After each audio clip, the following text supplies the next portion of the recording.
Good evening, everyone, and welcome back to Empty Cloud Monastery. And my name is Bhante Suddhāso, and we'll be looking at another discourse of the Buddha this evening, the Sammādiṭṭhisutta from the Majjhima Nikaya, Sutta number 9.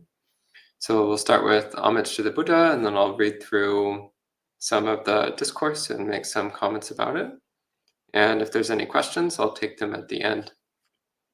So feel free to type in questions at any time.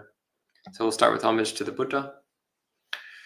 Namo tassa bhagavato arahato samma sambuddhassa.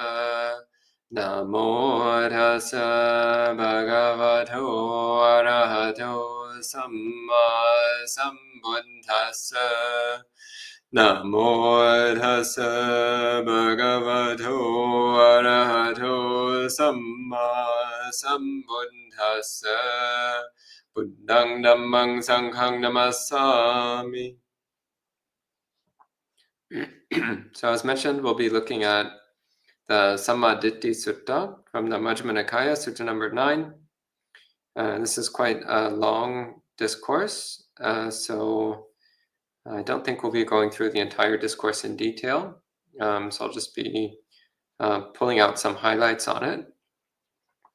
So first off, this is one discourse which is actually given by Venerable Sariputta instead of by the Buddha himself.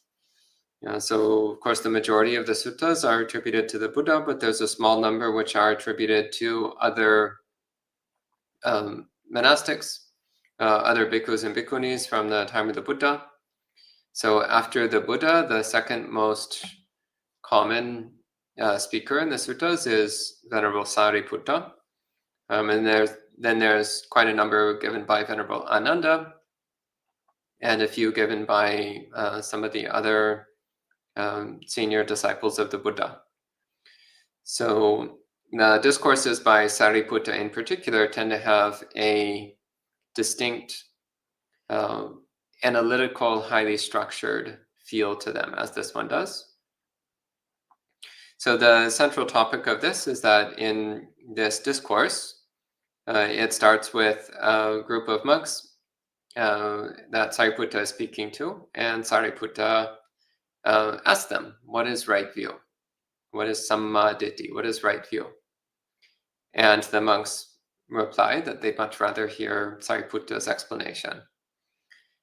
So Sariputta starts off by giving a simple statement about what right view is. So in the sutta, he gives many different definitions of right view. And the first one he gives is, he says that right view is knowing what is unwholesome, what is wholesome, and what are the roots of the unwholesome and the roots of the wholesome. So this is one very important way of understanding right view. So what is good and evil?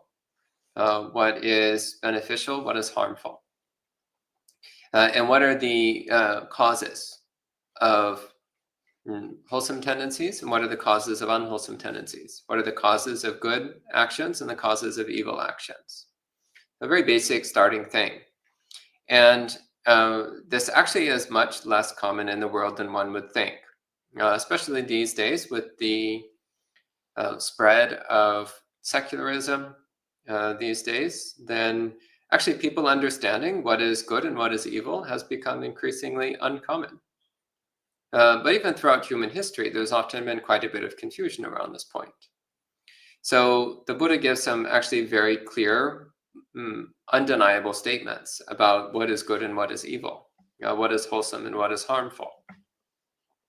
And some of the examples here, he says, Sariputta says, the unwholesome, the akusala, so examples of things which are fundamentally, undeniably evil. He gives the example of killing living beings, stealing, engaging in sexual misconduct, speaking lies, or speaking divisively, or speaking abusively, or speaking uselessly, useless chatter. These are all examples of physical and verbal behavior, which is fundamentally bad, fundamentally harmful, fundamentally evil. And then 3 of mental conduct, he says covetousness, aversion, and wrong view. These are three mental qualities or behaviors which are fundamentally harmful, fundamentally evil. So this is an important aspect of right view. It's recognizing that there actually are some things which are fundamentally wrong, fundamentally harmful, fundamentally bad. So just an example of this is recently I was on alms round with one of the other monks, and we had received plenty of food offerings, and we were sitting down to start eating, and then someone came up to talk to us. And while we were talking, he noticed that there was an insect that was classified as an invasive species on the ground close to us. And he asked us, "What do you do about that insect?" And I said, "Well, we let it live because it has as much right to live as anyone else does." And this man then proceeded to tell us that in his opinion, there's a time when the proper thing to do is to kill things. And he was like, "Now avert your eyes." And then he crushed the insect. And so that's a clear example of wrong view.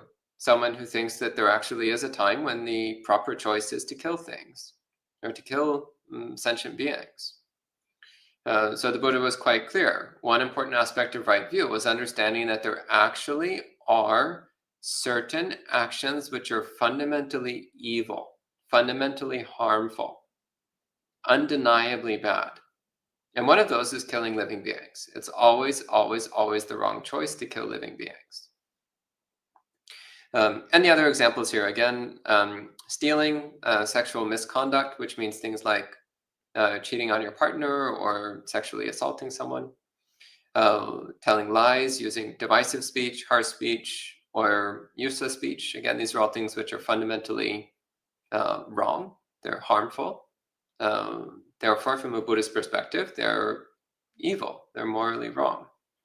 And covetousness, aversion, and wrong view. So these are all mental attributes and tendencies which are fundamentally wrong, fundamentally destructive, which lead away from awakening and create more suffering. And what is the basis for this? So why do we engage in these various kinds of harmful, unwholesome, evil behaviors? It's because of greed, hatred, and delusion. Again, this is an important element of right view. It's understanding that these harmful behaviors are arising from harmful roots, greed, hatred, and delusion. And so then Sariputta continues, so then what is wholesome? What is fundamentally morally good? And it's not killing living beings, not stealing, not engaging in sexual misconduct, not engaging in speech that's false, divisive, abusive, or useless. And cultivating non-covetousness in the mind, so an attitude of contentment instead of craving. Cultivating non-aversion. So, for example, practicing tolerance, even loving kindness if you can, and cultivating right view. And what are the bases of these things? It's non-greed, non-hate, and non-delusion. So when the mind is not filled with greed, hatred, and delusion, then it's much more likely to tend towards doing what is wholesome and avoiding what is unwholesome. So this is one way that Sariputta gives for understanding what right view is. It's recognizing that the fundamental basis of right view is recognizing that there actually is such a thing as universal, undeniable principles of good and evil. So morality is not relative. There actually is something fundamentally good and fundamentally evil. And this is a very important element of right view. And Sariputta says that when a disciple of the noble ones understands in this way the unwholesome and its root, the wholesome and its root, and have completely given up the underlying tendency to greed, aversion, and the conceit of self-existence, then they can make an end to suffering in this very life. So Sariputta here, he's pointing out that this acknowledgement of good and evil, this recognition of the truth that there is an objective good and evil, is a fundamental basis of the path to awakening. And then the disciples ask Sariputta, are there other ways? that we can understand right view? And Sariputta says there are, and then he goes on to another description of right view. So the next one is all about what in Pali is called ahara. So ahara literally means intake, from the verb harati, which means to take something. So ahara means intake or consumption. It's commonly translated as nutriment. Here, Bhante Suddhāso translates it as fuel, which is also okay. But fundamentally, it's talking about intake, consumption. What do we consume? And there are 4 kinds of ahara, 4 kinds of intake, 4 kinds of consumption. So the first one is physical food. So our body takes in physical food, and that then becomes the basis of the body. So we understand if we eat healthy food in the right proper proportions, the right quantity, at the right time, in the right way, then our body becomes healthy and strong. Whereas if we eat bad food, if we eat junk food, if we eat poisonous food, if we eat rotten food, if we eat food that's not nutritious, then what happens? Well, then our body becomes sickly and frail, can become crippled, it can even die. Well, in the same way, the Buddha says that there are 3 intakes of the mind. There are 3 foods for the mind, 3 things which the mind consumes. So the mind consumes sense contact, the mind consumes volition or intention, and the mind consumes consciousness. So again, this is something which we don't normally relate to as consumption. We just think, oh, I go through life and it's just natural that I see things and hear things and think about things and form ideas, and this is just the way things are. And it's like, well, actually, these are things that we are feeding to ourselves. And if we feed ourselves toxic sensory contact, then our mind becomes gradually weaker, sicker, more frail, more fragile. Just like if you feed a lot of harmful, toxic food to your body. So this is also pointing to the importance of being careful what kind of sense contact we expose the mind to. If you expose the mind to a lot of sense contact based upon desire and aversion and delusion, then our mind will tend to become the same way. This is one reason why it's very valuable for Buddhist practitioners to avoid entertainment, to avoid pop culture, also to limit exposure to the news if you can. And also to avoid putting ourselves in situations where the mind is going to be bombarded with excessive sensory stimuli, especially anything which is going to trigger desire and aversion. But even just exposure to sensory bombardment also generates confusion and delusion. So again, recognizing that the mind is conditioned by what we expose it to. If we feed the mind toxic sensory input, then the mind will become poisoned. It will become damaged. Similarly with intentions, where do intentions come from? So some amount of intentions are things that we generate within ourselves, but actually a lot of it is what we once again absorb from external input. It's actually very interesting how suddenly everybody wants to buy a certain product, or everybody wants to listen to a certain music or go to specific places. Where did they get those ideas from? Where did they get those intentions from? Well, they got it from watching shows, they got it from listening to music, they got it from talking with other people, they absorbed it from around them. And those intentions start to work their way into the mind until we think this is actually what we want. We think, oh, well, I want to eat this food, and I want to listen to that music, and I want to watch those shows, and I want to do this, and I want to do that. So, well, actually, where did that come from? Those are all intentions that we absorbed from other people, that we absorbed from mass media, that we absorbed from advertisements, from marketing. Advertising and marketing is one of the clearest ways that we consume intentions. Nobody wakes up in the morning thinking, I now intend to go out and buy a bunch of useless junk. But as the mind is exposed to advertising and marketing, then the mind consumes intention. And the mind starts having the tendency to act upon those intentions, even though they're fundamentally invasive foreign objects in the mind. So those are the actual invasive species that we need to uproot. It's the harmful intentions that we absorb as we go through our day. And consciousness. So vijnana, which is translated commonly as consciousness. In the suttas, it almost always refers to sensory consciousness. So the sense of being one who perceives the world by medium of the six senses. Sight, sound, smell, taste, touch, and thought. The six ways that we perceive and interact with the world. So we're constantly experiencing this flow of sensory consciousness. And this is one of the critical primary ways that we construct a sense of self. So we think, I am the one who sees, I am the one who feels, I am the one who hears, I am the one who smells, I am the one who tastes, I am the one who cognizes. So we construct a sense of self out of the sensory experiences that are currently going on. So in this way, we construct a sense of self out of sense contact, out of sense consciousness, out of awareness of a sensory domain. And so one of the interesting things that Sariputta says is he says that,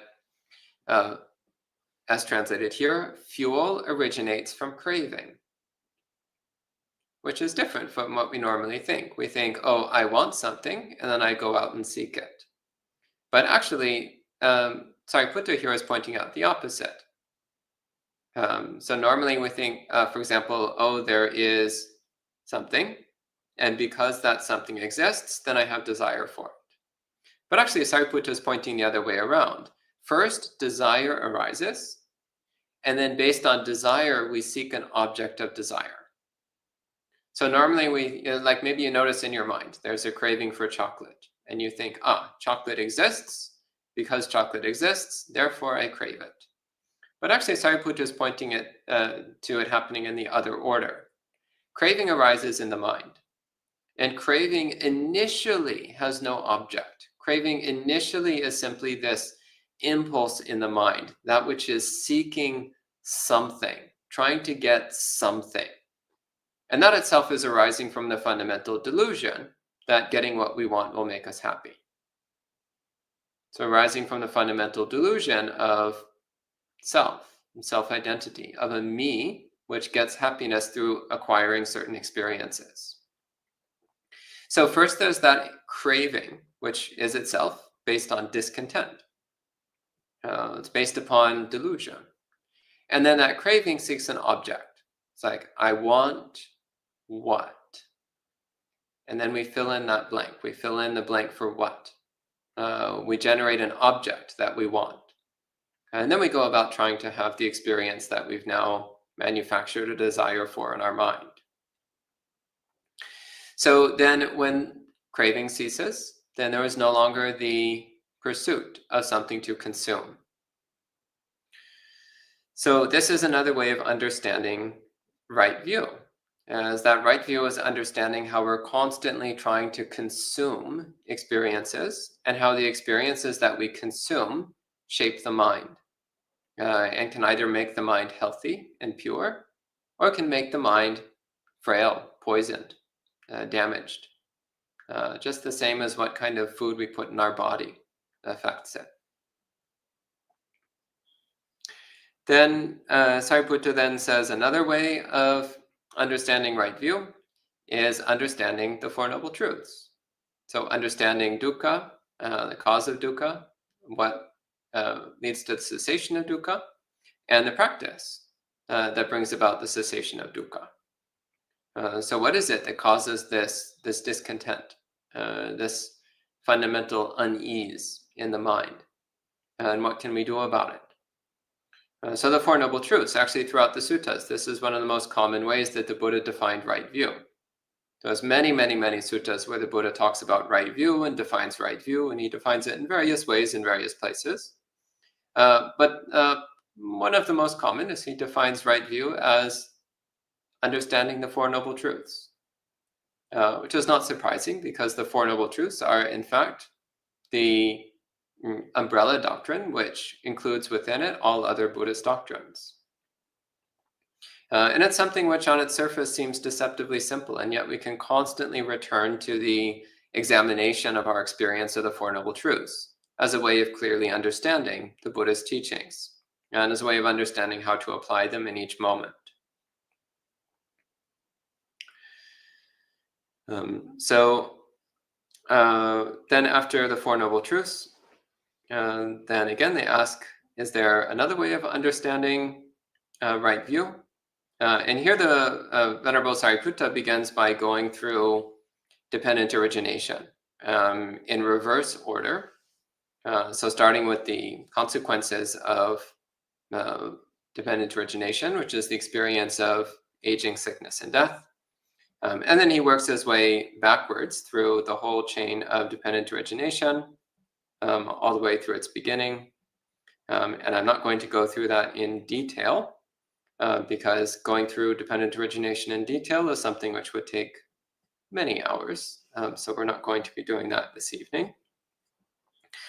So instead, I think I'll go ahead and conclude at this point. So again, I've touched on the initial sections of this sutta, just to give a little bit of a sense as to what Venerable Sariputta is doing here. And I encourage all of you to read through this sutta in detail.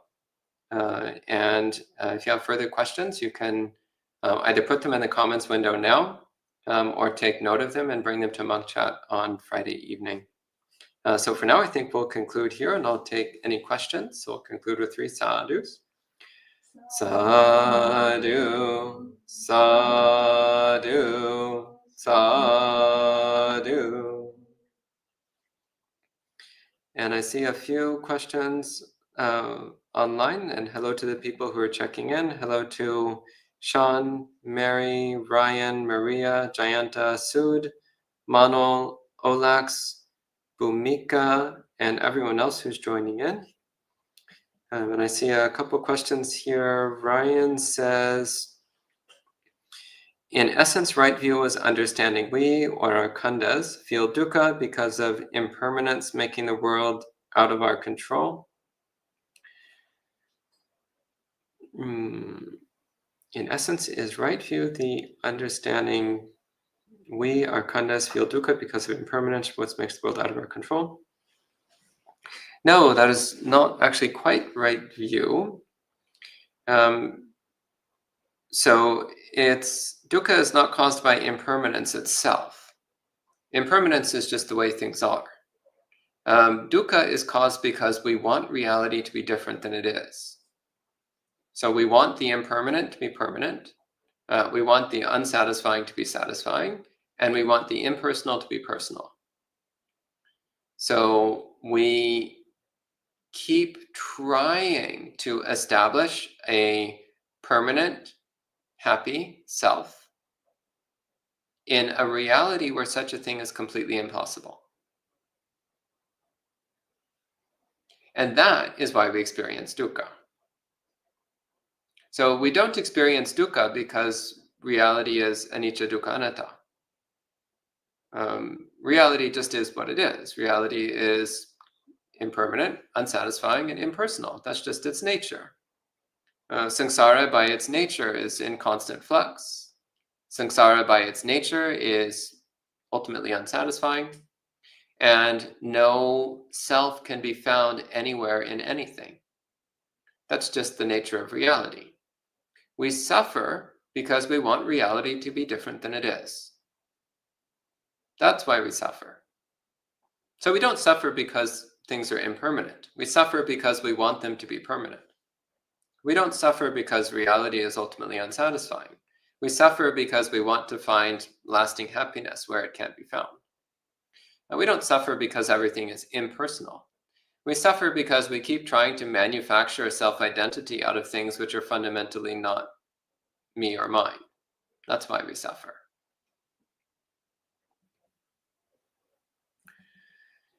And Sud says, how is this right view mentioned here different or same as Lokutra right view, etc.? So what you're referring to is from the Mahācattarisika Sutta, the discourse on the Great 40, which is a discourse which goes into some detail on the Eightfold Path, and right view being the first of the 8 aspects of the Eightfold Path. It is in fact mentioned, and as I recall, the refrain of the Mahācattarisika Sutta is right view comes first. So this statement comes up repeatedly throughout the sutta. Right view comes first. Right view is the fundamental building block of all wholesome states. It's the fundamental starting point of all wholesome things. So that's the central point of the Mahācattarisika Sutta. And also the point of it is that the rest of the Eightfold Path is fundamentally based in right view. That without a basis of right view, then the rest of the Eightfold Path lacks a solid foundation, it lacks a footing. And in that sutta, if I recall correctly, it talks about the distinction between mundane right view and transcendent right view. So mundane right view is just a basic understanding. There is right and wrong, there is cause and effect, there is mother and father, there is this life and an afterlife. So that's just basic, ordinary right view. So these are basic concepts which are found in many different religions and spiritual traditions. They're not uniquely Buddhist. They're part of Buddhism, but they're not unique to Buddhism. And they're called mundane right view because they do not, in and of themselves, lead to awakening. Somebody who understands morality and believes in an afterlife and believes in filial piety and so on, such a person is not necessarily going to attain awakening. They are probably going to make a lot of good karma, and they're probably going to have a good rebirth and so on, but they will not necessarily attain awakening. That's why these are called mundane or worldly right views. Whereas transcendent right view is the right view which does lead to awakening. So transcendent right view is the right view that everything is anicca, dukkha, anatta. Everything is impermanent, unsatisfying, and non-self. Transcendent right view is the right view of dukkha, in fact. The right view of the Four Noble Truths.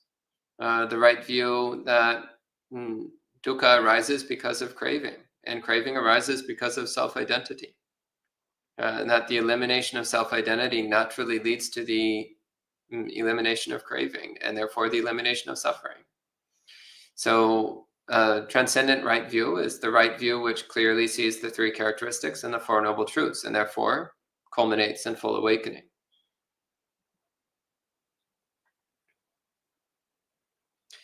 And Ryan further says, because there is anatta, so we attach our khandhas to outcomes. So because there is anatta, we attach our khandhas to outcomes? I don't understand. I don't understand your question. Maybe try to rephrase it. And I recommend rephrasing it without using any Pali words. And that might make it easier for me to understand what you are trying to say. Because I know what anatta and khandhas mean, but I'm not positive that we're using those words in the same way. So maybe rewrite your question without Pali words.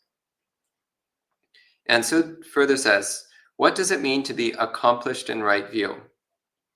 Well, there's the ordinary sense of being accomplished in something. So being accomplished in something just means to have some understanding of it, to have some comprehension of it, to make some progress in it. But to be generally accomplished in right view means one has become at least a stream enterer. Again, there's the ordinary intellectual right view, which we develop through study, through contemplation, through discussion. And to that extent, one can say they've made some accomplishment. If you have some intellectual comprehension of Buddhist doctrine, that's good. That's a good accomplishment. But to be truly accomplished is when we've actually changed the way we see and experience the world so that it's in line with the Buddhist teachings. And that is necessarily synonymous with stream entry. So this is why the stream enterer is called Ditthipatto. They're one who has attained right view. So ditthipatto, one who literally means one who's attained Sammādiṭṭhi, so one who has accomplished the fulfillment of right view. And then that leads to what eventually is actually the perfection of right view, which is when one becomes an arhat and clearly sees that nothing whatsoever is me or mine.